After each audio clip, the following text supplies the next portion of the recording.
Bon après-midi, bienvenue sur les antennes de Carrefour TV.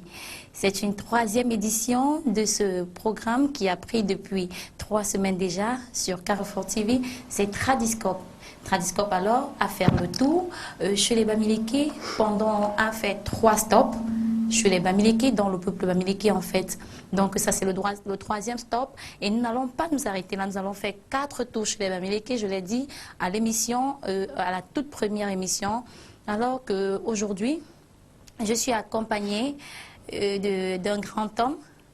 Lui c'est Sa Majesté Emmanuel Talla, il est chef traditionnel, bien sûr en zone urbaine, il est chef de 3e degré. Bonsoir Sa Majesté. Bonsoir madame. Comment vous allez? Comment vous vous sentez dans le studio de Carrefour TV? Je me sens à l'aise. Je suis chez vous comme si j'étais encore ailleurs. Justement. Aujourd'hui, nous parlons des Bamileke et nous avons jeté notre dévolu dans le peuple Bamenjou. Voilà, nous avons choisi de parler de la chefferie du peuple Bamenjou aujourd'hui. Onis est une entité spirituelle responsable du combat mystique des maîtres cosmiques, initiateurs invisibles. Il mène ce combat au profit des hommes. Le Mbombok Benoît Biton, grand maître des arts mystiques et spirituels, a pu s'élever jusqu'aux vibrations d'Onis dans l'une de ses fréquences qu'il dirige. Et de là, il a ramené l'une des plus belles pièces mystiques allouées à Onis pour des travaux spirituels. Il s'agit de la poudre d'Onis. Mbombok, avec efficacité, ce produit agit sur divers maux liés à notre destin, notamment les blocages, les malédictions et les échecs. La plupart des gens sont limités, mais pas tous. Heureusement, ça veut dire que la plupart des hommes spirituels se limitent la plupart du temps à une seule simple credo ou alors un seul credo de leur propre enseignement. Ça veut dire qu'ils ne peuvent pas en sortir. Par exemple, tenez, si quelqu'un ne connaît qu'une seule chose, lorsqu'il en sort, il est perdu. Mais tous ne sont pas comme ça. Il y a des bons prêtres, il y a des bons pasteurs qui peuvent savoir aussi aller jeter un coup d'œil dans la tradition voisine. C'est-à-dire que tout ce qui se passe ailleurs, il l'expérimente. Il en tire donc de grandes vertus pour pouvoir aider l'humanité en souffrance. Voilà le but de toute initiation. Donc, on est c'est pareil. Alors, tous ceux qui ont soif de justice, tous ceux qui aiment la lumière, tous ceux qui veulent participer au grand combat humain de la lutte contre les forces du mal peuvent utiliser aussi Onis. Donc, tout le monde y a droit. La poudre d'Onis est d'une utilité sans faille. Toutes et tous, à tous les âges, devront profiter de la chance que nous offre ce produit hors du commun. Prêtres, pasteurs, spirituels de tous bords, thérapeutes et laïcs, la poudre d'Onis vous aidera dans tous vos travaux de subjugation. Dites-nous Mbombok, comment utilise-t-on la poudre d'Onis? Y a-t-il des dispositions particulières à son application? C'est très important. Pour utiliser la poudre d'Onis, voilà ce qu'on fait. On trace le triangle d'Onis, qui est celui-ci. Et il faut savoir qu'il faut toujours écrire là sur le triangle d'Onis, lumière. En haut, c'est-à-dire que sur l'angle haut, amour sur l'angle gauche et sur l'angle droite, vérité. Et il ne faut jamais oublier ce qu'on appelle le monogramme de feu qui doit toujours être à l'intérieur du triangle. Alors voilà donc ce qu'on pourrait appeler le triangle d'Onis. Le triangle d'Onis n'est autre chose que l'espace qu'on a créé soi-même pour pouvoir entrer en contact et en communion avec Onis, qui est l'ange de la puissance, qui est l'ange qui excelle avec les glaives de feu, qui combattent les forces du mal et qui les détruisent. En utilisant donc le triangle d'Onis, qu'une fois-ci, on y accède avec la poudre d'Onis, c'est-à-dire la poudre d'Onis sur la main gauche et la main droite sur le cœur. Prononcer maintenant son vœu. Quand on prononce son vœu, on dit par exemple « je veux réussir ». Attention, j'ai toujours dit, ne dites jamais « je voudrais réussir ». Non, « je voudrais réussir », ça veut dire que vous êtes dans l'imperfection de votre propre conscience. Et vous êtes également aussi dans l'euphémisme spirituel. Il faut avoir la conviction, il faut avoir la foi. Et il n'y a pas meilleure foi que la conviction et surtout que la pratique active de la foi. Ça veut dire que vous devenez l'objet de ce que vous voulez. Vous voyez que vous l'avez et vous dites « je veux l'avoir ». Par exemple, un élève qui veut faire son examen, il tient donc la poudre d'Onis sur la main gauche, ou alors quelqu'un qui cherche du travail ou une promotion, ce qu'il mérite. Parce qu'il faut que ça soit toujours en adéquation avec la performance. Ça veut par exemple dire que si vous apprenez en tant qu'élève, vous avez des bons diplômes, vous avez des bons niveaux, vous étudiez bien, vous avez des bonnes notes, vous êtes toujours là en train d'étudier, vous pouvez utiliser parce que l'utilisation est en adéquation avec votre performance scolaire. Mais si par contre vous ne travaillez pas, vous n'étudiez rien, vous croyez que en faisant par exemple le rituel d'Ulysse, vous allez réussir, vous vous mentez. Vous vous mentez à vous-même et d'autant plus que vous mentez même à Dieu sans savoir qu'en mentant soi-même, on a menti Dieu et que Dieu ne peut pas y pourvoir parce qu'il est écrit « Aide-toi et le ciel t'aidera ». Donc, en adéquation avec la performance qu'on produit selon le domaine d'activité où on se trouve, on entre donc à l'intérieur de ceci. On monte sur le monogramme de feu. Dedans, donc, c'est le rituel d'Onis qui commence, c'est-à-dire la poudre d'Onis, vous la mettez sur la main gauche, la main droite sur le cœur, et puis vous prononcez votre vœu. Par exemple, je veux réussir à telle chose, et puis vous soufflez. Vous comprenez? C'est comme ça qu'on utilise donc la poudre d'Onis. La poudre d'Onis n'est autre chose qu'un moyen qui fait activer notre vœu. Et la différence avec la foi passive est que on demande en disant « je voudrais s'il vous plaît ». Mais dans la voie active, la foi active, on ne demande pas, on ne commande pas, on exige à la nature de réaliser et on l'impose à faire aboutir un vœu. Vous avez compris? La poudre d'Onis, confectionnée, élaborée et manufacturée par Carrefour Santé, contact 00237 77 71 61 36 97 06 20 91 ou alors écrivez-nous à l'adresse carrefour.mystère@yahoo.fr. De retour sur le plateau de Tradiscope, nous y sommes depuis pratiquement 5 minutes déjà que nous parlons de la culture, de la tradition, des rites, des rituels du peuple Bamileke. Comme je le disais tantôt, je suis accompagnée de Sa Majesté, un grand homme. Lui, c'est Sa Majesté, il est chef traditionnel, mais alors en milieu urbain, parce qu'il est chef du quartier Bilongué, c'est un quartier de la ville de Douala. Sa Majesté, je me retourne vers vous pour savoir, pour que vous nous situiez un peu, que vous nous donnez votre petite connaissance sur le peuple Bamileke. Comment est né ce peuple? Ayant vécu avec quelques rois de l'Ouest, mais en tant que Bamejou, le chef Bamejou n'aime pas qu'on parle de roi chez lui, Oui. parce qu'il dit que son village n'est pas un royaume. Alors le chef Bamejou aime qu'on l'appelle le faux, le faux de son village, dans le faux Bamejou. Le faux qui veut dire chef. Chef, Oui. voilà. Couramment on appelle le chef en Bamejou le faux. Voilà, le chef Bamejou a toujours interdit qu'on l'appelle pas, qu'on ne l'appelle pas le roi. Que le roi sont dans les royaumes. Bamejou ne saurait être un royaume dans un État. C'est pour ça qu'il a interdit qu'on ne l'appelle pas roi, qu'on l'appelle le faux de Bamejou. Voilà, les Bamileke, donc, les Bamileke, au vu de ma connaissance, je crois qu'ils sont venus de l'Égypte. Et puis ils sont arrivés, ils sont installés plus couramment vers Tikar. Tikar, c'est après Mabala, vers Fumban. Voilà, c'est de là maintenant que chacun a se retrouvé vers le chez lui, vers sa division, parce que les Bamileke, comme stipule le texte administratif, les chefferies sont des collectivités qui ont été organisées en chefferies, suivant un décret, le décret 77/245 du 15 juillet 1977 portant organisation des chefferies. Voilà, et vous savez que les chefferies, d'abord même, ont eu leur premier statut dans les années 1933. Oui. Voilà. Et les chefferies, maintenant, la chefferie est organisée sur une base territoriale. Elle comporte 3 degrés hiérarchisés. Il y a la chefferie de premier degré, la chefferie de deuxième degré et la chefferie de troisième degré. Et vous, vous faites partie, il faut le préciser, vous faites partie de la chefferie du troisième degré. De troisième degré. Oui. Parce que s'il faut que je vous cite, je peux vous dire que la chefferie de premier degré, c'est une chefferie dont le territoire recouvre celui d'au moins 2 chefferies de deuxième degré, oui. Ces limites territoriales n'excèdent pas en principe un département.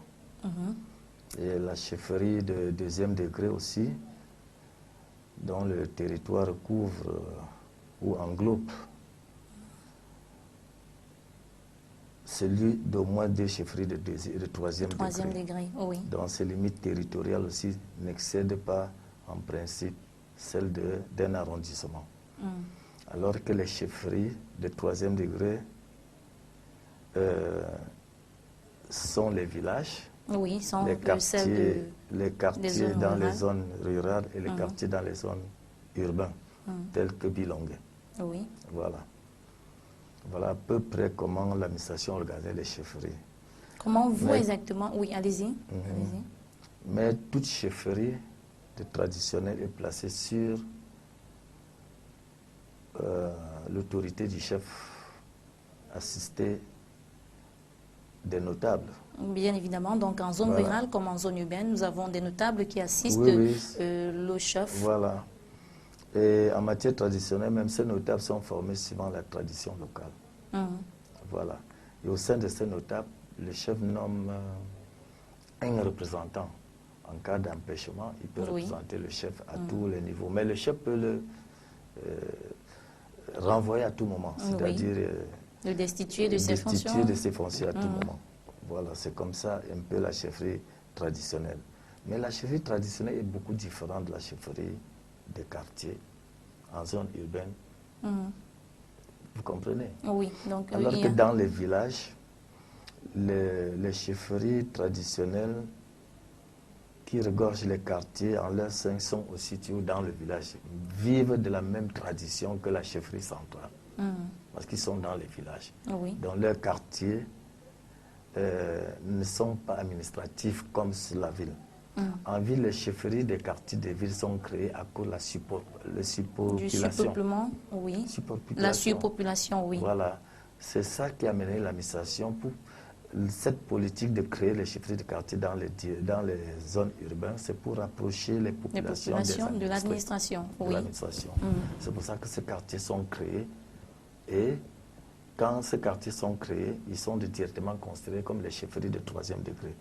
Mais dans l'exercice de leurs activités, ils exercent suivant les terres régissant les chefferies traditionnelles au Cameroun. Ils ne gèrent pas comme les chefferies traditionnelles, telles qu'à l'ouest se gèrent. Ils ont une formule que la chefferie du quartier dans la zone urbaine se gère. Parce que nous sommes les courroies de transmission entre l'administration et nos populations, au même titre que les chefferies traditionnelles. Voilà, sous l'autorité du ministre de l'administration territoriale, les chefferies traditionnelles secondent les autorités administratives dans l'exercice de leurs fonctions. Et les rôles des chefferies traditionnelles, c'est de transmettre aux populations les directives de l'autorité administrative et d'en assurer l'exécution. Ok, sans toutefois vous couper, sinon on va survoler parce qu'on va y arriver. Voilà, on va d'abord prendre cet élément que notre équipe, que l'équipe de cette grosse production est allée chercher, puisque nous parlons des Bamileke. Nous allons voir leur naissance. Mais avant de partir pour cet élément, je vous rassure, je vous réassure et je vous dis encore que ce programme est ouvert au public. Donc, comme Sa Majesté Emmanuel est là qui est sur ce plateau, si vous souhaitez être consultant de cette émission ou encore une parmi tant d'autres qu'on a sur la chaîne Carrefour TV, vous pouvez nous écrire via l'adresse tradi_8scope@yahoo.fr, d'ailleurs qui va s'afficher au bas de l'écran, ou encore nous appeler via les numéros qui s'affichent. Donc on va prendre cet élément, la naissance des Bamileke, où ils sont venus pour être du côté de l'ouest du Cameroun. Regardez. Les Bamileke sont un peuple d'Afrique centrale venant du Cameroun, région de l'Ouest. Dans la région du Grassland, où vivent également les Bamouls et les Tikars, proches d'eux par leurs ancêtres communs, leur structure sociale voisine et leur langue. C'est le plus grand groupe ethnique du pays. Les Bamileke sont descendants des Baladi, partis de l'Égypte au 9e siècle de notre ère. Ils arrivaient en région Tikar vers le milieu du 12e siècle avant de se diviser vers 1360 à la mort de leur dernier souverain unique, le roi Ndé. Yende, premier prince, refusa le trône et traversa le monde pour fonder Bafoussam. Sa sœur se tourna vers la région de Banso. Il existe près d'une trentaine de villages Bamileke dans le nord-ouest anglophone. 2 décennies plus tard, Charé le Cadet descendit dans la plaine du Noun pour fonder le pays Bamoun. De Bafoussam naquit quasiment tous les autres groupements Bamileke entre le 14e siècle et le 15e siècle. Banso est né en 1910 à la suite de l'exil forcé de Fotangue de Bafoussam. Il est difficile de remonter dans le temps au-delà des Tikars dont sont issus les Bamileke. Les historiens retracent l'histoire des Bamileke à partir du déclin de la Nubie lorsque les envahisseurs arabes attaquaient cette contrée et emmenaient des populations réduites en esclavage dans le nord entre 1171 et 1250. Lubos Krobasek note qu'au cours de cette période, la Nubie connaît la menace permanente des groupes de pillages du désert qui brûlent les villages, détruisent les norias et déplacent les populations réduites en esclavage dans le nord. D'autres pensent que les Bamileke seraient venus d'Égypte ou de la Haute-Égypte et auraient quitté cette contrée qui leur était hostile pour se diriger vers l'Afrique centrale. Certaines sources comme celle de l'abbé Thomas Kichwa révèlent que les Bamileke Cameroun seraient issus du peuple d'Israël, de la tribu de Juda, qui seraient rentrés en Égypte et arrivés par un chemin détourné en Éthiopie. Cette thèse se fonde sur Jérémie chapitre 44 verset 8 et chapitre 14 verset 13. Enfin, une autre thèse encore plus mythique soutenue par Rundé raconte que lorsque Mahomet est apparu pour prêcher l'islam, les Boum, ancêtres des Bamileke, se sont opposés à cette nouvelle religion. Une guerre s'engagea entre les deux communautés. Les 3 fétiches Boum qui étaient dans la Kaaba se seraient envolés vers une destination que les Boum suivirent. C'est ce mouvement qui amena les Boum jusqu'au plateau de la Damawa, selon Justin Moifo. Le mot Bamileke serait le dérivé de Meleke, qui veut dire les habitants des montagnes et des ravins ou des rochers.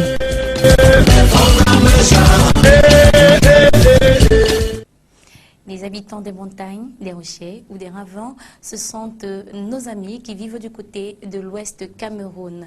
Le peuple Bamileke, pourquoi cette appellation, Sa Majesté Tala? Pourquoi cette appellation du peuple Bamileke? On dit d'eux qu'ils sont un peuple des montagnes, des rochers, des ravins. Pourquoi cette appellation? Mais si déjà même au niveau de notre pays, vous connaissez que les Bamileke sont considérés même pas comme les plus forts, mais les plus travailleurs. Ils doivent vivre dans les forêts, ils doivent vivre comme les pygmées. Oui. Ils doivent vivre comme peut-être dans les montagnes. On ne déplace la montagne que les hommes. Alors, s'ils ont choisi là-bas, c'est parce qu'ils trouvent aussi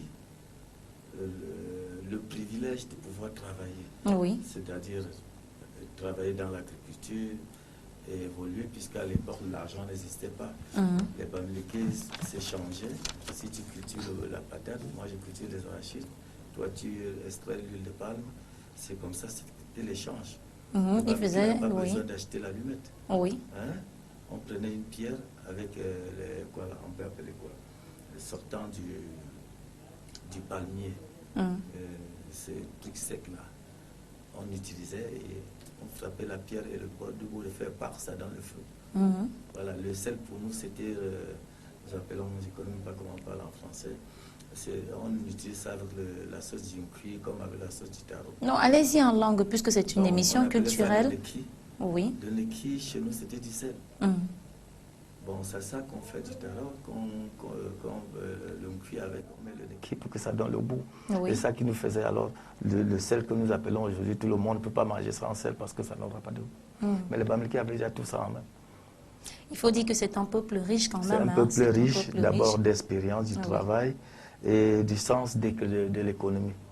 Ils ont ce sens. Oui, ils ont le sens de l'économie. Voilà, nous parlons aujourd'hui des chefferies traditionnelles, mais alors beaucoup plus en milieu urbain, en milieu rural, j'allais dire. il est vrai que vous êtes chef dans le milieu urbain. Dans le milieu rural, dans le milieu urbain, oui. Mais ce soir, je voudrais qu'on parle des chefferies en milieu rural. Voilà. Quel est le rôle du chef? Quel est son rôle exactement? Parce qu'on a souvent pensé on sait qu'il est chef de terre. Voilà, mais est-ce qu'il a le droit de décision? Est-ce qu'il a le droit de pouvoir arracher la terre de l'autre et donner quel est exactement son rôle? Les chefferies sont beaucoup modernisées à nos jours. Mais par le passé, le chef était le numéro 1. Quand il dit ça, c'est ça. Quand le chef même... Donc sa parole est indiscutable, oui, en fait. Indiscutable. Le chef n'avait pas besoin d'aller épouser une femme. Quand il voit une femme, c'est comme si tu voyais un corps en route, tu dis arrêtez, apportez. On apporte directement cette femme à la chefferie. On vit encore ça dans cet peuple militaire. Ça peut on peut ne plus vivre parce que bon, le code pénal, tout ce qu'on crée aujourd'hui, entrave l'homme. Il ne peut plus faire ce qu'il faisait avant. Donc, alors qu'à nos jours, les chefferies maintenant sont centralisées sur le pouvoir administratif. Ils ne sont plus dans la dictature comme par le passé où chaque chef disait ce qu'il veut, même si les chefs chassaient les gens au village, jusqu'à dire, toi, tu n'es plus ce village, tu pars définitivement, tu ne passes plus jamais. Donc, mais à nos jours, tu le fais, on te porte plainte. Vous avez vu dans le Nord récemment, les gens sont levés à un chef qui a fait 35 ans de règne pour dire non, on ne le veut plus, parce qu'il nous gère d'une manière dictatoriale. Donc, ça veut dire que la chefferie n'est plus crédible, n'est plus forte comme par le passé. Donc, en matière traditionnelle, tout le monde se soumet à la loi. Oui.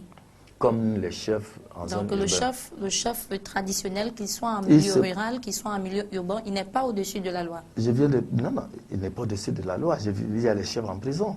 Oui. Je viens de vous faire comprendre le décret portant organisation des chefferies au Cameroun. Ça veut dire que tu violes, tu vas en prison. Oui.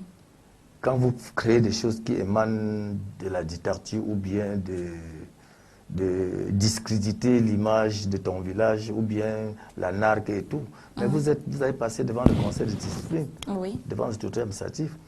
Et quand vous êtes coupable, vous avez quand la faute n'est pas très grave, vous avez des blâmes, des avertissements, même des suspensions pendant 3 mois ou 6 mois. Bon, si c'est grave, finalement, on vous destitue. Alors qu'on ne destitue jamais le chef. Le chef, oui, mais on ne destitue pas le chef à l'ouest. Le chef est né d'une famille émanant des commandements. C'est-à-dire une famille qui est nettement la famille du chef. Et c'est là où le chef est né. Et le chef sort de là. Mais alors qu'à l'autre jour, quand tu regardes les textes régissant les chefferies au Cameroun, on dit le chef est choisi dans la famille qui est une famille qui est spécialement famille pour commander.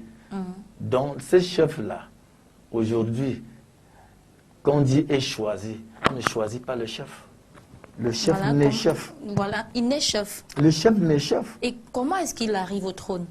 Mais le chef, je peux te prendre l'exemple de mon chef Bamenjou. Oui, allons-y, puisqu'on parle même de ce monsieur est né de l'histoire que j'ai compris, puisque je suis comme son fils. Oui. On m'a dit que quand ce monsieur est né, il y a eu un vent, une pluie forte. On a vu même les rivières qui sortaient de nulle part, qui coulaient. Oui. Et il est né avec un bracelet. À sa naissance, il avait déjà un bracelet. Il est né de la naissance avec un bracelet, disant que voilà le chef qui arrive. Et il y a eu les panthères qui ont commencé, le jour avant sa naissance, ont dévoré les cultures, mangé, détruit le village avant sa naissance. C'est pour ça quand il est né, quand vous entendez son histoire, après un certain temps, le chef Bamenjou est porté disparu. On ne savait plus où il était. Quand il vous parle que je suis allé de Douala à pied, Nkonsamba, passer par les Bassa m'ont logé pendant 2 semaines avant de me laisser, je suis allé tomber chez son père à Yaoundé, qui aujourd'hui est même héritier dans ce village à Yaoundé. Donc ça veut dire que sa maman, j'ai suivi sa maman une fois quand il fêtait son 50e anniversaire de la succession du chef. Sa maman disait, quand il a accouché cet enfant, il dormait. Et il arrivait qu'il se lève le matin, il ne voit pas l'enfant. L'enfant est même couché au sol, parfois au dehors. Donc c'était un enfant c'était un homme mystérieux, mais, en fait. Oui. Même sa longévité ne nous fait pas peur. Hein. Lui, c'est un monsieur qui dit toujours que les gens ont peur de lui. Les gens ont peur de lui, mais les gens ne l'aiment pas. Parce que sa façon de faire... Parce qu'il faut dire qu'on a ce côté mystique qu'on attribue souvent aux chefs traditionnels. Voilà. Et lui-même, je vous ai dit, j'ai eu à affronter ce chef. Il m'a tant donné le conseil. Il m'a même dit que le chef que vous voyez n'ont même pas de totem. Parce que si le chef avait un totem, ses ennemis le tuaient tous les jours. Oui. Mais le chef a les gardes qui ont des totems. Parce qu'il y a les champs sacrés où les totems se réunissent, restent là-bas. Et personne ne passe là-bas. Ne peut passer dans ces champs secrets ou bien que peut-être ceux qui ont des totems. Oui. Parlons du contour, de ceux qui assistent le chef. Vous dites qu'ils ont des totems. Je voudrais qu'on parle du rôle des chefs, du rôle des neufs. On sait qu'il y a dans certains villages le conseil des neufs ou encore le conseil des 7. Comme par ailleurs, quel est exactement leur rôle également? Le conseil des 9 ou le conseil des 7, ce ne sont pas les seuls notables du village. Oui. C'est comme à côté d'eux, il y a des notables. Au-delà, le village peut avoir 200 notables. Oui, justement. Les quartiers, différemment, il y a un chef de quartier qui est nécessairement un notable. Mais dans ce quartier, il y a aussi les notables qui ont des noms. Ils ont pris à la chefferie parce que les noms vont en classe par classe. Oui. Donc, il y a la Sile jusqu'au coup moins 2. Il y a les Sop, les Oumbé, les noms que le chef attribue quand vous demandez. Voilà. Alors, les 7 comme les 9 et comme le comité directeur dans un parti politique. Oui. C'est au sortir de ces 9-là qui ont les décisions de gestion du village. Ce sont ces 9-là qui peuvent faire le statut du village pour dire que c'est comme ça, c'est comme ça, c'est comme ça. Et on approuve, le chef signe. Mais les autres notables qui ne font pas partie du 9 sont de 2e classe ou 3e classe, comme on peut les appeler. Bon, ces notables aussi, ils ont aussi un pouvoir. Oui. Parce que le chef est planté sur place, mais tout passe à travers pour l'atteindre. Personne ne vient directement voir le chef. Pour l'atteindre, il va falloir passer par le conseil ou par le notable. Oui, oui. Si tu sors d'un quartier, il y a des messieurs que tu vas contacter. Oui. Et ce monsieur, même pour aller voir ton chef de quartier, c'est-à-dire tu n'iras pas directement voir le chef de quartier. En matière traditionnelle. Oui. Mais pas en matière administrative, non, traditionnelle. Vous avez des messieurs que vous partez le voir afin qu'il va voir votre chef de quartier, qui à son tour, s'il n'est pas dans le rang du 7 ou du 9, doit aller consulter quelqu'un qui a mon fils qui va être notable, ou bien il veut voilà, des choses qui l'intéressent. Jusqu'à qu'avant et il y a des démarches. Hein. Voilà, j'allais finalement, même le chef mangeur, s'il faut même donner les petits trucs, le chef mange même le plus petit. Mais dans d'autres villages, maintenant, les chefs ont vu qu'on mangeait en route par rapport à lui. Lui veut seulement qu'on vienne directement. Donc, plus besoin de passer par les notables. Par les... Et c'est ça parfois qui crée trop de problèmes parce que c'est une tradition, c'est des choses qui ont mis des années. Le chef, comme tu es chef, même si tu as fait 100 ans, tu ne dois pas changer ce que tu as trouvé. D'accord. Et ça fait des conflits entre notables et chefs. Oui. Et parfois, quand ça fait des conflits, vous entendez tel est mort. Tel est mort. Et c'est là où c'est le côté mystique même de la chose. Parce voilà, et le côté mystique, oui. Les gens se disent qu'ils ont, comme la chefferie a beaucoup de pouvoir, ils ont machin. Alors, pour moi, dans mes analyses même, au vu de ce que le chef m'a dit, il n'est pas sorcier. Le chef Bamejou m'a dit, oui. Il n'a pas de totem. S'il avait, on l'aurait tué depuis.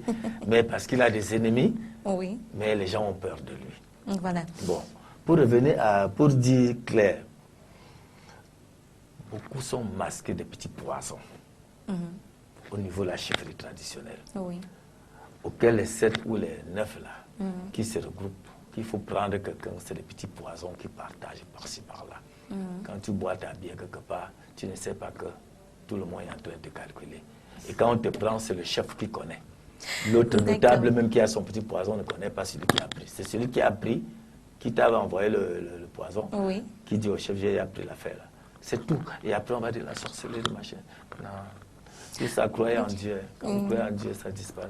Voilà. Et quel est exactement le rôle du chef? Que doit-il faire pour la bonne marche de sa circonscription? Voilà ce que l'homme de la rue pense du chef. Regardez ceci et on se retrouve juste derrière. Moi d'abord, je suis originaire de l'Ouest Cameroun, dans la province de l'Ouest. Le chef est la première personne dans un village. Non, à l'Ouest, le chef n'a pas le droit de mort ou de vie sur un chef. Tout ce qui se passe dans son commandement, tout le monde doit passer dans ses ordres parce que c'est lui le responsable. Le chef n'a pas le droit de dire que je vais te tuer bien, je vais te punir. Non, là, il peut dire qu'il peut te punir, mais il ne peut pas dire à un individu que je vais te tuer. Le chef a pour rôle de réguler, c'est-à-dire diriger une communauté dont il est le leader. Donc, chez les Bamileke, le chef est comme le président dans les pays développés. Non, le chef n'a pas ce droit-là, en fait. Il n'a pas le droit d'extirper la vie à un être humain. Oui, s'il y en a, il y a ceux qui le font, mais c'est à tort. C'est à tort de le faire. Le chef de rôle, tout court, a le droit de préserver les droits des citoyens. Et jamais, c'est le président de la République, quand il le faut, sur la décision du tribunal. Et non un chef, que ce soit son rôle n'importe comment ou sa qualité de chef n'importe comment, n'a pas le droit de mort à un citoyen. Oui, puisqu'ils sont premièrement formés pour ça et ils connaissent comment l'organisation doit se passer. Et quand on connaît sa maison, on n'ignore plus le coin des maisons. La chefferie de Bamileke, le chef joue le rôle d'auxiliaire d'administration. Entre-temps, il est chargé de contrôler ces sujets. Aucun droit de vie ou de mort sur ces sujets. Il n'a pas ce droit. Du moins, les chefs qui résident en Europe, dans la tradition bamileke, ne sont pas des vrais chefs. C'est des chefs qui ont usurpé de leurs moyens pour être chefs. Parce que le vrai chef, en fait, doit résider dans son village pour mieux avoir l'autorité sur ces sujets. Alors, voilà, si on s'en tient à la dernière parole là, Sa Majesté, voilà quelqu'un qui est bien avisé sur le rôle du chef, mais qui dit qu'il y a certains qui accèdent au pouvoir pour avoir monnayé. Est-ce qu'on a des chefs comme ça qui sont arrivés au pouvoir, pas parce qu'ils ont mérité? Ils sont nombreux, dans des chefferies comme dans des familles. Il y a des chefs véreux, quand un notable meurt, il reste chercher celui qui a la monnaie, oui, et changer le successeur désigné par le feu. Mais alors, est-ce qu'il n'y a pas un inconvénient? Et les chefs aussi, il y a des chefs où parfois dans de leur vivant, oui, n'ont pas tellement épousé leur population, que la population reste, ils se fâchent, ils disent qu'ils ne veulent plus même les enfants de celui-là, comme ce que je viens de vous parler de Bamenda. Oui. Il y a eu chez moi, le voisin de mon village qu'on appelle Bameka. Après la mort d'un chef, les gens ne voulaient plus encore l'enfant de celui-là. On ne voulait plus qu'on ait au trône une descendance voilà, de cette famille. L'enfant qu'il a laissé, les populations, les élites ont dit non. Oui. Ils sont allés prendre son frère consanguin et mettre chef. S'il a fait 4 ans, il n'a même pas eu l'enfant, il est parti, il est mort. Et les problèmes sont toujours accumulés. Finalement, il fallait faire revenir le chef qui a été désigné, qui est là aujourd'hui. Et que c'est le chef Bamenjou là qui installe le chef Bamenka. Il a refusé le chef dont les élèves ont choisi. Il est resté dans la position de son collègue qui était mort. Et l'enfant, comme le jeune désigné, était encore à l'université de Champs. Quand le premier est mort, le deuxième est mort, la population était obligée de rester comme ça. La chefferie est restée vacante pendant plus de 4 ans ou 5 ans. Finalement, et il n'y avait pas un trouble au sein de cette... Il devrait avoir le trouble encore comment?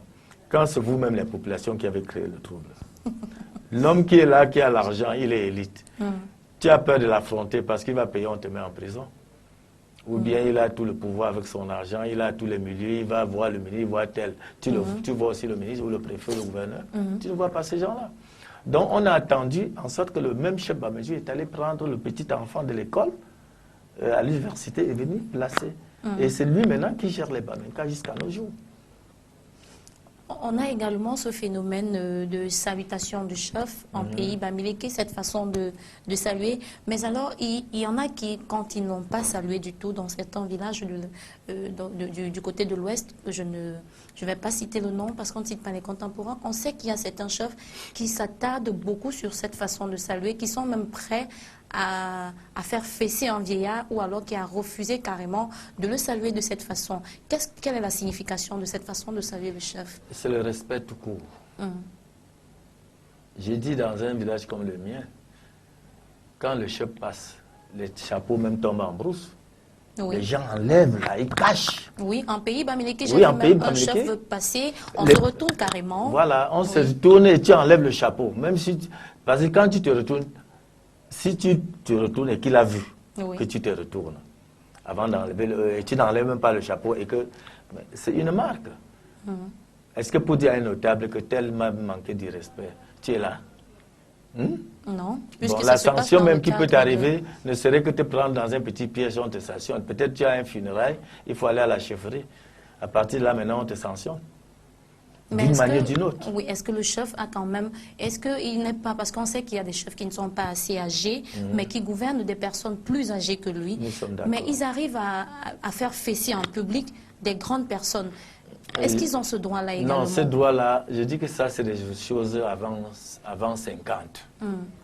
Depuis que puisque les chefferies sont nées avant l'administration. Donc, depuis que l'administration est sur place, un chef, quelle que soit sa force, peut être destitué.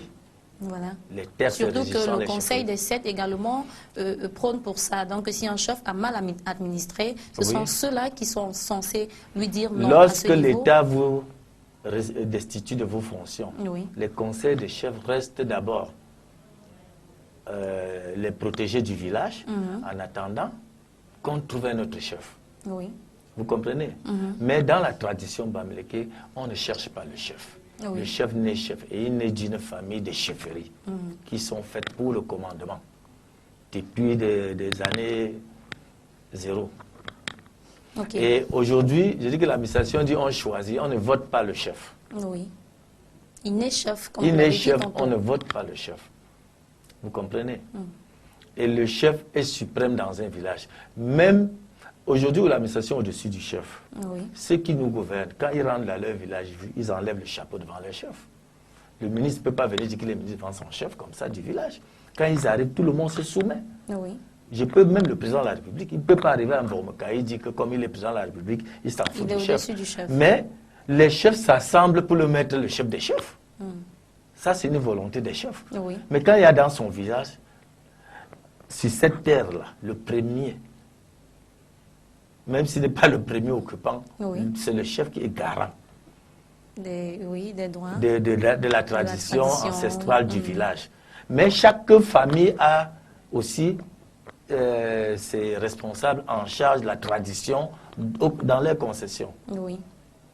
Et qu'il soit enfant ou grand, il a été plébiscité par la majorité ou bien par toute la famille. Ou bien le mort, qui fut d'abord le gardien de la tradition, a nommé celui-là comme celui qui pourra lui succéder. Vous respectez. Il y a des chefferies où on meurt, le chef meurt ayant des enfants mineurs. On prend un nombre, un frère de consanguin ou un frère de même famille, il assume l'intérim pour que cet enfant ait l'âge de parler. Vous avez des chefs qui aujourd'hui arrivent à 14 ans, comme le chef, il y a un chef là, quand tu le vois maintenant, il est grand, alors qu'il a pris la succession à 14 ans. Comme le chef Bamenjou, lui-même a pris la succession à 14 ans. Mais à cet instant-là, ce n'est pas le gamin de 14 ans, si on peut l'appeler comme ça, ce n'est pas lui qui assume la gestion, en fait. Mais quand il est déjà placé chef, il est le chef de tout le monde. Il est le chef des notables. Je veux dire, on parle à son nom. On parle à son nom. Peut dire quelque chose. Tu peux assumer l'intérim du chef quand on sait que le chef est encore mineur, il est à l'école, tout ça. Mais il y a un jour où il faut introniser le vrai chef. Parce que tu ne peux pas être là à vie. À un moment où le chef a déjà l'âge, 15, 14, allez, rien que la malédiction commence à te frapper. Car elle remet la chose au autrui. Et d'accord, on va marquer un temps d'arrêt dans cette émission. On va voir l'organisation même de la chefferie, des chefferies traditionnelles bamileke. Comment sont-elles organisées ces chefferies? Regardez. La chefferie traditionnelle est un échelon de l'organisation administrative au Cameroun. Cette entité socio-politique et religieuse s'individualise dans un territoire bien défini avec une population qui reconnaît un pouvoir central dirigé par un chef. Dans la plupart des chefferies, le chef exerce le pouvoir avec l'aide du Conseil des 9 et du Conseil des 7, des sous-chefs, des notables. Sa politique s'inspire des fondements du culte ancestral. Il est non seulement un chef politico-administratif, mais aussi un chef religieux. Il a le pouvoir de la terre, de la justice, de la paix et de la guerre. Mais ce sont les ancêtres qui détiennent tous les pouvoirs. Ce sont eux les véritables maîtres du village. Le chef n'est qu'un intermédiaire. Il doit rendre compte de sa gestion devant le Conseil des 9. Ce conseil joue un rôle politico-administratif et militaire. Aucune décision ne peut être prise par le chef sans une consultation préalable du Conseil des 9. Ce conseil peut destituer le chef. Quant au Conseil des 7, il détient le pouvoir magico-religieux et peut donc influencer les décisions du chef. Une autre personne importante de la chefferie est la Mafo, mère du chef. C'est un personnage incontournable de la gestion du... Voilà, un autre personnage incontournable de la chefferie, c'est la Mafo. La Mafo qui est la mère du chef. Sa Majesté, quelle est sa part quel est son apport au sein de la chefferie, la Mafo? La Mafo n'est pas toujours la mère du chef. Oui. La reine du chef, la mère qu'on appelle mère. Oui, la mère des mères et des mères s'appelle la mère du chef parce qu'elle est la mère du chef. Oui. Vous savez, dans une succession, à l'ouest, quel que soit l'âge de celui-là, qui est aussi déjà à 14 ans, comme on le disait, tous les veuves de son père deviennent ses femmes. Il y a ce phénomène que je ne comprends pas. Sauf sa mère. Voilà, j'allais justement parler de sa maman. Sauf sa mère, tout le monde est sa femme. Et il est obligé, comme dit la tradition, de coucher toutes ses femmes. Voilà, donc il doit entretenir un rapport sexuel avec toutes ses femmes. Toutes ses femmes. Qu'elles soient même vieilles, qu'elles soient jeunes. Quel que soit l'âge, tu as 100 ans, le chef a 14 ans, et tu es encore vivant, et il est successeur, et il passe là. Mais, on a trouvé un autre système. Oui, lequel? Volontairement du chef, il passe sur les pieds des mamans. Donc il traverse les pieds de ces vieilles mamans. Oui, comme un rite. Donc, une manière de dire qu'il a couché sa maman. Oui. Il les passe de côté.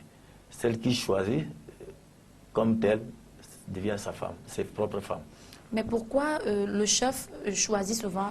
On a un phénomène dans le peuple bamileke également, parce qu'il y en a même qui refusent d'aller dans leur village, certaines jeunes filles qui refusent d'aller au village, parce qu'il y a ce phénomène d'attraper les jeunes filles pour forcer la main et leur donner en mariage au chef traditionnel. Ça, c'est des affaires de l'Antiquité. À l'époque, oui. Je dis qu'à nos jours, ça n'existe plus. Au vu du décret 77 que je vous parle, les chefferies sont sous tutelle du pouvoir administratif. Donc, ils n'ont plus le droit de faire... Aucune faire... chefferie ne peut agir comme il le veut. Le code pénal est là, les lois sont là. Nous sommes une république auquel les lois, les droits sont là. Ce n'est pas parce que je suis chef que je vais aller bafouer le droit de l'autre. Je le faisais avant.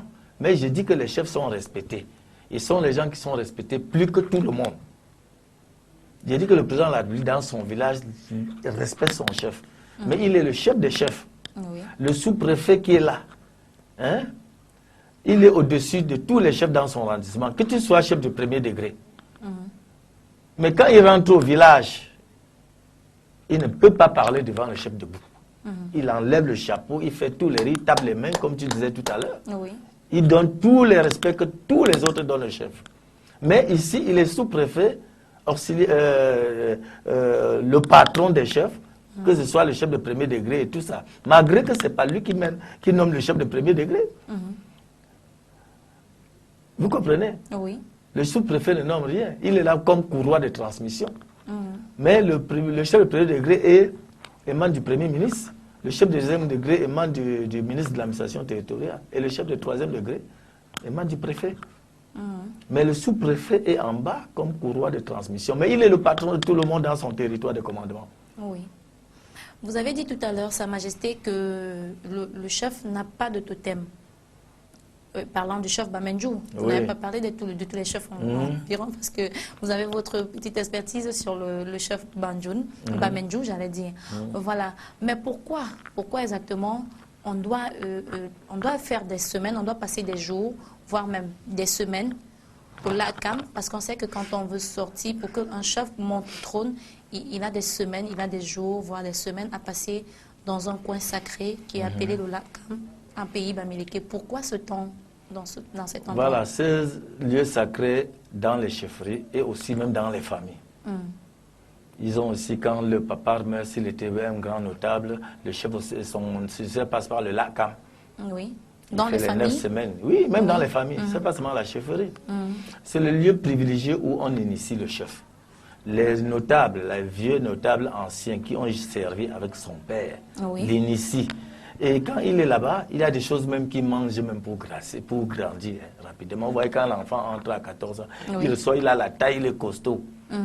Et il n'est pas la seule.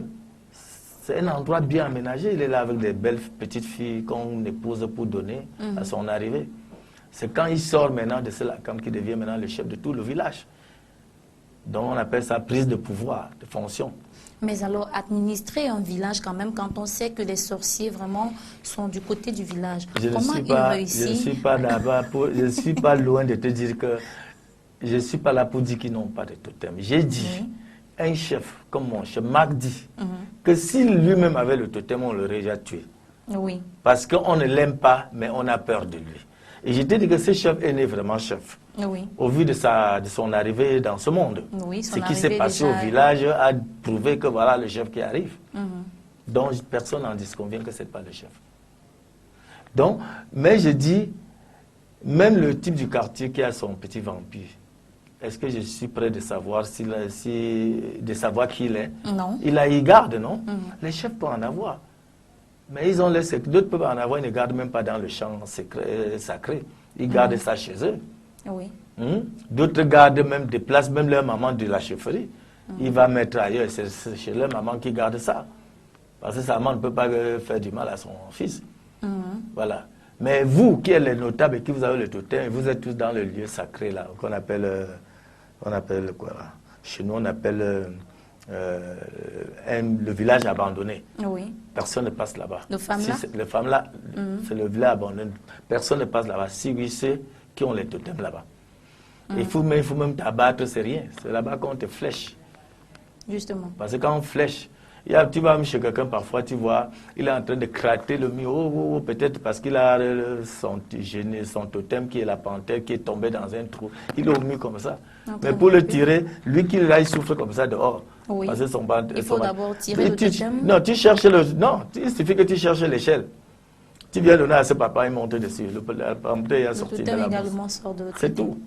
Wow, c'est la partie mystique. C'est le côté mystique de la chose en fait. Oui, je ne veux pas dire que les lieux sacrés là, les trucs. De l'ACAM. Non, il y a les visibles et les invisibles.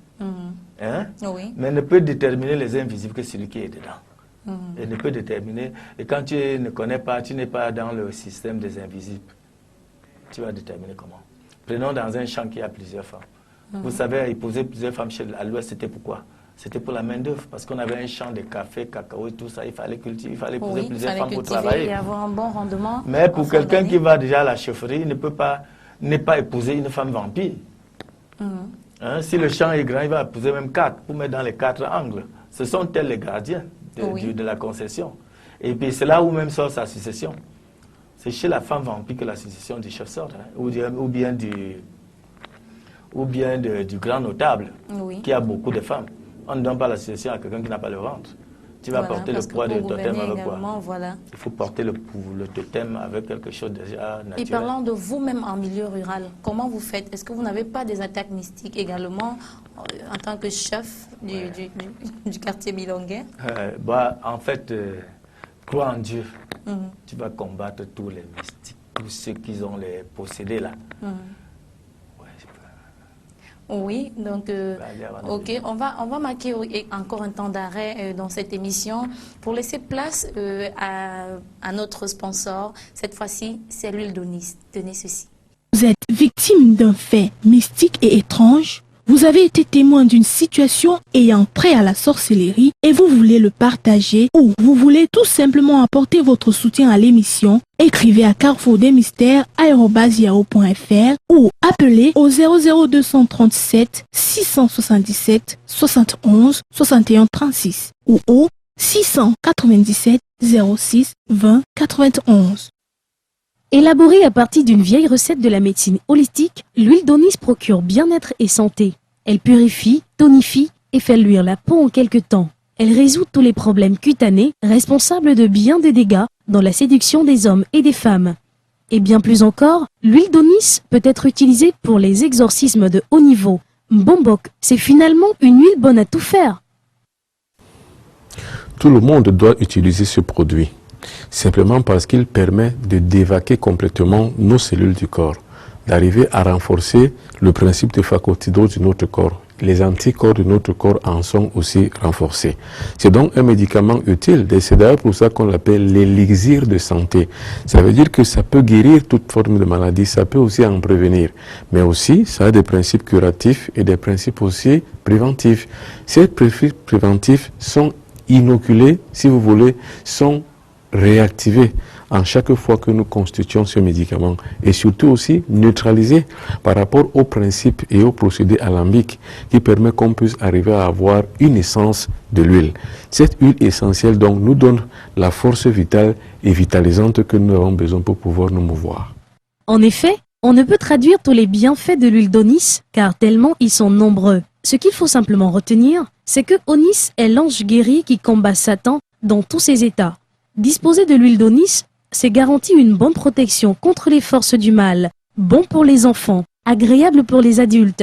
Mbombok, on peut même utiliser comme antidote, car elle permet d'éliminer 95% de toxines alimentaires qui détruisent notre flore intestinale.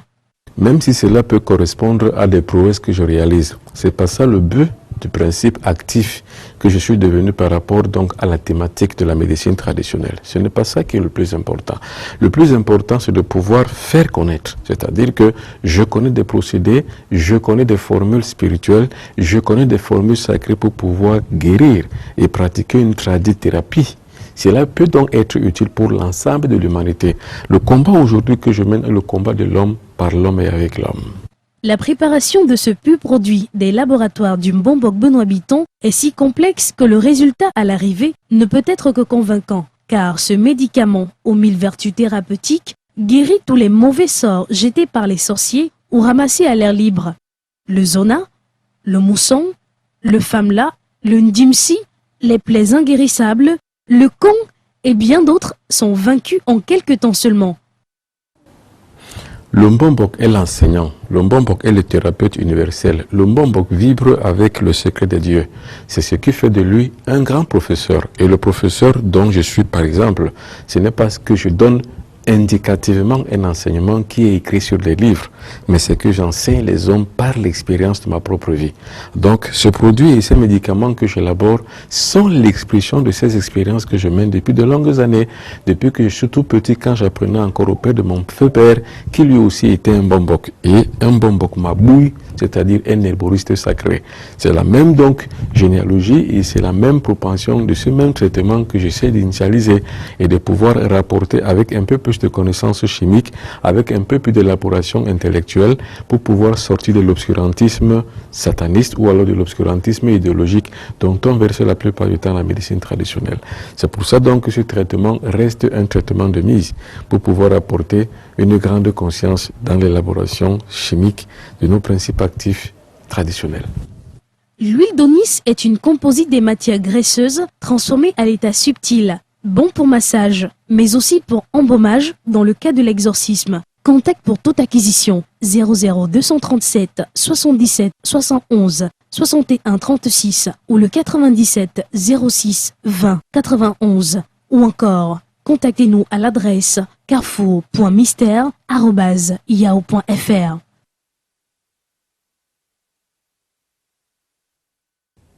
De retour sur le plateau de Tradiscope, la pharmacopée de Mbombok est une pharmacopée riche en matière de produits pouvant vous aider dans le cadre de votre santé. Vous pouvez choisir également de sponsoriser cette émission, je vous l'ai dit au départ. Donc vous pouvez choisir de sponsoriser soit Tradiscope ou encore l'une des émissions de Carrefour TV. Nous avons tout un panel. Vous pouvez nous appeler via les numéros de téléphone qui s'affichent ou encore nous écrire via notre adresse tradi_8 @yahoo.fr. Si vous souhaitez être consultant de cette émission, être invité comme Sa Majesté Emmanuel, que j'ai aujourd'hui, vous pouvez nous appeler également. Nous allons vous accorder cette opportunité. Je suis toujours accompagnée de Sa Majesté.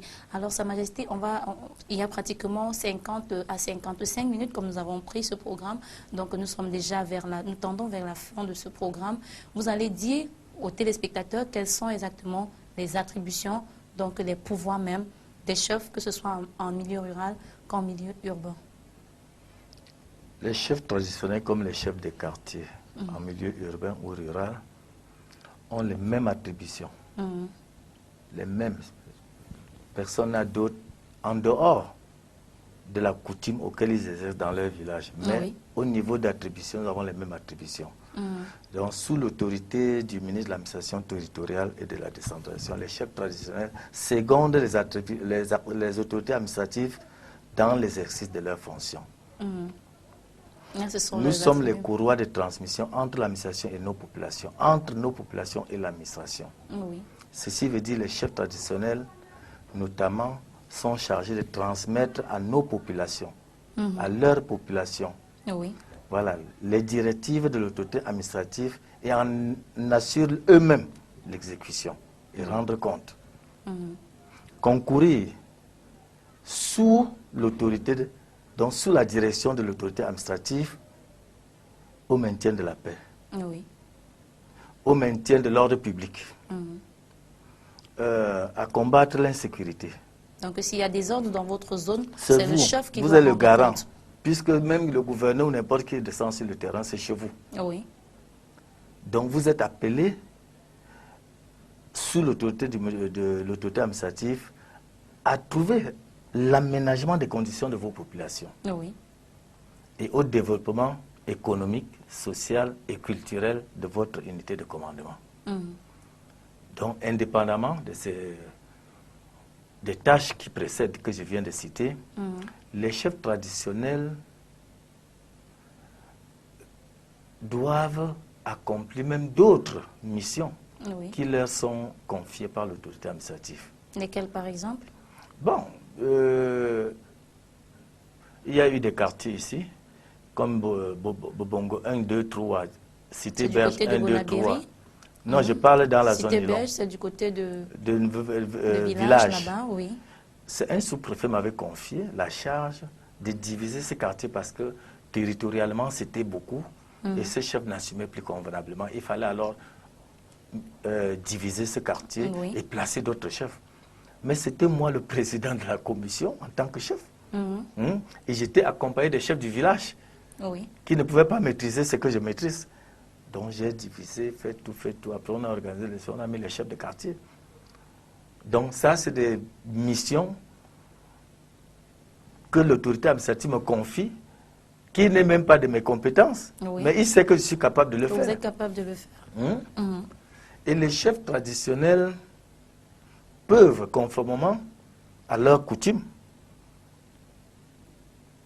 et si lorsque les lois de la République, c'est-à-dire les règlements, ne contrarient pas ce coutume, ils peuvent procéder même à des conciliations, c'est-à-dire juger les gens. Ils peuvent aussi arbitrer les conflits entre riverains, c'est-à-dire si en dehors d'attendre le couteau, voilà, tu cries, tu vas vers le chef, tu cries, le chef maintenant l'appelle, allez, dit, c'est comme ça, arrête. Nous sommes là pour ça. Mais en tradition, comme dans les zones urbaines, un chef étant chez lui, étant le numéro 1 de sa circonscription de commandement, son territoire de commandement, il ne peut pas sortir n'importe comment. Vous croyez que si on tape un bandit là dehors, le chef va sortir pour aller séparer? Non, jamais. Tous mes enfants, ma femme, tout le monde peut sortir de la maison, mais le chef reste dedans. Et pourquoi mais dans c'est lui qui doit rendre compte oui, quand oui, on non, arrive sur le terrain? non, il ne rend pas compte comme ça. Quand on voit que ça ne va pas, il est l'autorité le plus proche par rapport à la police. Oui. Alors les gens sont obligés d'aller dire que oui, appelez le chef, allons voir le chef, allons voir. Et quand tu es là encore, il t'apporte. Quand ton coin maintenant, tu es obligé de sortir. Oui. Et quand tu sors, tout ce que tu avances, arrêter, ou aller à gauche ou à droite, tout le monde accepte parce que le chef est venu dire que... Il est venu donner le dernier mot. Le dernier mot. Mais si tu étais là, au moment où on bagarrait, comme tous d'autres Camerounais présents, on ne t'accordera plus assez d'importance. Qui même t'accorde, quand on ne va pas te donner un marteau sur la tête ou un coup de poing, tu seras parmi. Je donne un exemple. Si tu trouves quelqu'un en train de taper un faible, si tu arrives science tenant, tu vas intervenir pour le faible. Le type là va te mélanger et taper. Oui. Hein? Oui. Même si vous êtes à 10, il va vous taper. Mais si tu es sage, tu arrives, tu pousses le petit là, tu pousses le fort, tu commences aussi à faire semblant de taper le faible. Tu vas voir que les forces du fort là vont s'abaisser. Oui. Et en ce temps-là, maintenant, tu les appelles à savoir ce qui a lieu. Tu verras que le tort aura tort, le fort aura tort. Oui. Et il va commencer à payer son amende. Mais si tu venais dire, hey, tu fais quoi? Tu tapes l'enfant là, pourquoi? Il va te mélanger, il vous tape. C'est comme ça. D'accord. Cette émission, dans cette émission, nous sommes vraiment vers la fin.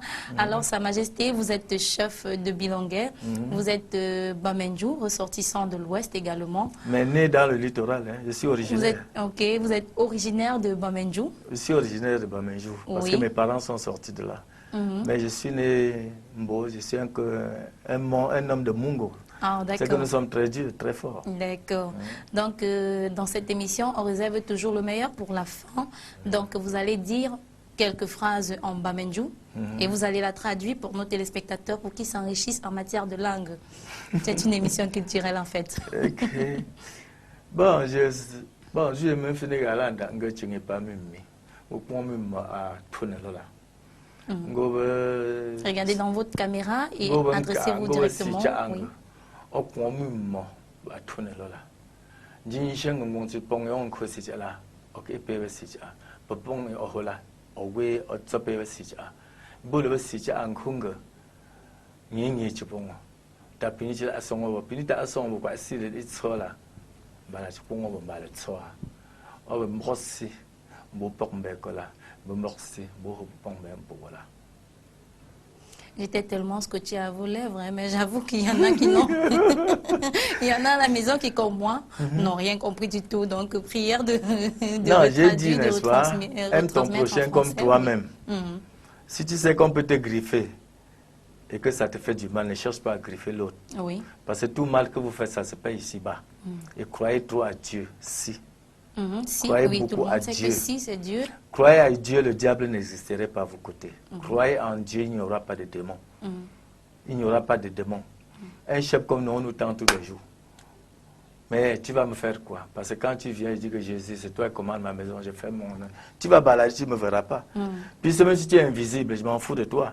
Puisque tu ne connais pas ce que je pense. Oui. Et ce que je pense, Dieu sait que je suis avec lui, puisque je pense en lui. Donc toi qui viens balader parce que tu es démon, c'est toi qui vas finir par tomber dehors, là, on va te voir en plein jour. Donc dans la vie, il faut aimer ton prochain. Voilà. Parole de sagesse, c'est sur ces paroles-là que nous allons nous quitter. Mais alors, Carrefour TV, je vais d'abord dire merci à Sa Majesté Talla d'avoir accepté de partager ce plateau avec moi. Vraiment, c'était un réel plaisir. Donc, c'est moi qui vous remercie d'être venu. Et je serai encore heureuse la prochaine fois même de vous avoir encore. Donc, on va sortir définitivement de cette émission. Carrefour TV, c'est une chaîne à caractère social. Je vous l'ai dit au départ de cette émission. Vous pouvez choisir de faire la promotion de vos produits sur pendant l'une de nos émissions. Vous pouvez également choisir d'être consultant de l'une de nos émissions, donc être invité comme Sa Majesté sur ce plateau en composant les numéros qui s'affichent au bas de votre écran ou encore en nous écrivant via notre adresse email. Donc tradi-8@yahoo.fr. Nous allons faire un dernier détour dans ce programme, dans le peuple bamileke. Cette fois-ci, nous allons aller du côté de l'Ouest, au bout de l'Ouest, pour parler du peuple Bamoun. Donc, la prochaine fois, dans cette émission, il s'agira de nos amis Bamoun. Alors, c'est dur de se quitter, vous savez, mais il faut bien qu'on laisse la place aux autres programmes de cette chaîne de télévision. Je ne saurais quitter ce plateau sans remercier le côté technique. Ce sont des hommes qui se mettent au chef-d'œuvre pour réaliser cette production que vous avez. Donc, m'asseoir ici et vous dire tout ce que je vous dis là. Il y a également les hommes de l'ombre derrière les caméras et derrière les platines. Je leur dis merci également et je dis merci aux promoteurs de cette chaîne de télévision, Benoît Bitton, le Mbombo. C'est mon soutien. D'ici à là, portez-vous bien.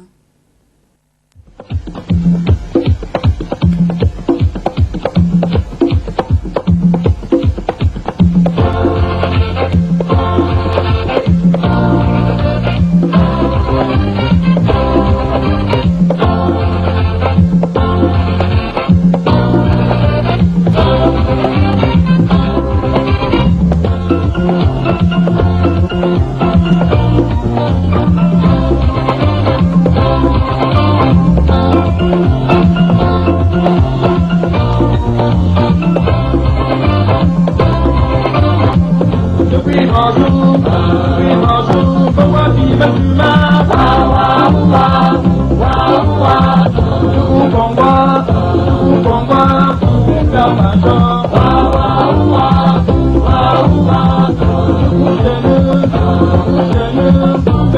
wow, wow.